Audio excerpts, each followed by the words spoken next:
हम आज एक आपको नुस्खा बताने जा रहे हैं जो आजकल वायरल चल रहा है। उसके लिए बहुत कारगर है।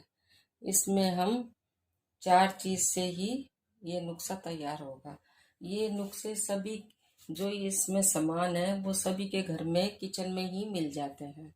ये शहद है। शहद किसी भी कंपनी का हो, ये शहद है। ये काली मिर्च, ये दालचीनी, ये सेंधा नमक।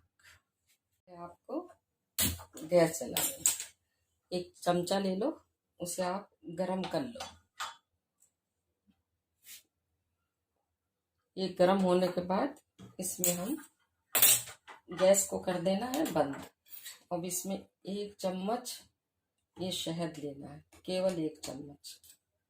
तो ये शहद इससे गरम हो गया। गरम होने के बाद अब इसमें आप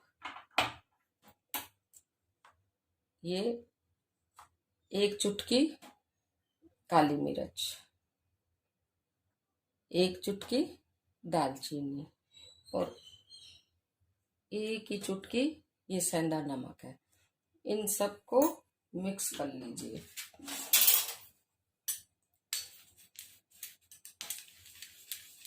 और जिसको गले में खराश खांसी हो उसे खिला दीजिए।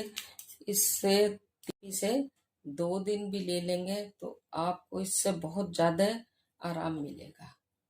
इस नुस्खे का सेवन दिन में 2 बार करना है, एक दिन में और एक रात को सोने से पहले। और इसको लेने के बाद आधी घंटा तक पानी नहीं पीना है।